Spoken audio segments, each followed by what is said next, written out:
So on race, Mussolini stated that race is more of a feeling and there is no purity. Now, as we know with modern ethnic studies and DNA tests, that there is a lot of nuance to race. Mussolini was right, at least on this. Race is more of a feeling. Like, you can't have a pure group of people. I mean, not unless you do some ungodly eugenics program, right? And then even then, you're going to have people that are inbred, up and down. So there's just really never going to be a true feeling of ethnic purity. It's impossible. And, right, this is especially the case in Italy because they're a lot more diverse.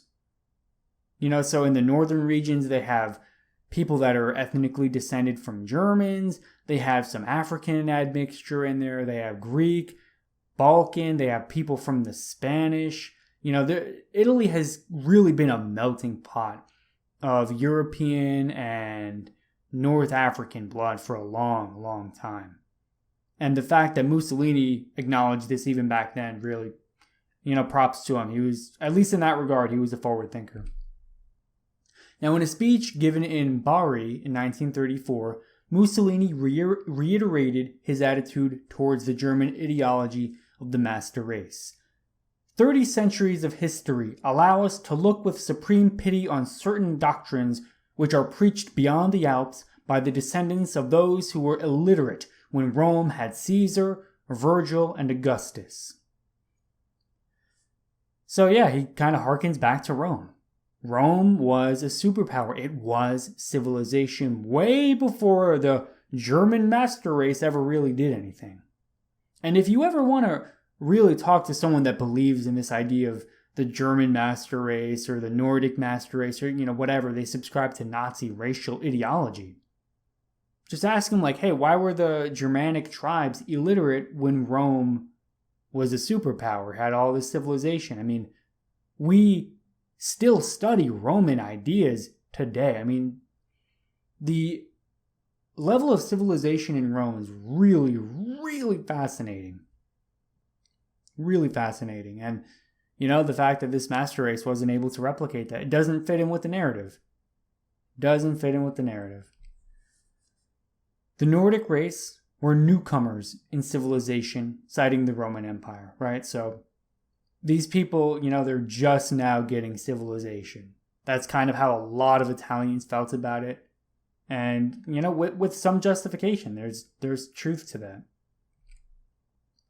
And of course, Hitler subscribed to the idea of the Aryan master race, this Nordic theory. So just to explain this a little bit, just in case you're not too familiar with it, the idea of the Nordic theory is that there's a very rigid hierarchy of races. So there was the Aryan people, and this Aryan people descended from, people from Sweden, Norway, basically the places where the Germanic peoples originally started, emigrating. And they populated all these different areas, right? So we know that they went to Britain, they went to Scotland, they went all over modern day Germany, a lot of parts of France. And the idea was that they had evolved to be just superior to all these other people groups and that they were really responsible for all of the civilizational advancement. I mean, Hitler even believed that this Germanic master race, these Nords, they were the real rulers of the Roman Empire. You see, it wasn't the Italians or any of the other ethnic groups that had lived in the Roman Empire. It was these Germanic, Nordic people that came down, they emigrated, and then they became the founders of Roman civilization. And they were the real rulers. They were the real reason there was a Roman Empire. Some pretty crazy stuff. I mean, he actually believed some of this stuff. And if you ask me, I think it's really a matter of someone having a personal inferiority complex and they just want to spin a narrative that they belong to the master race.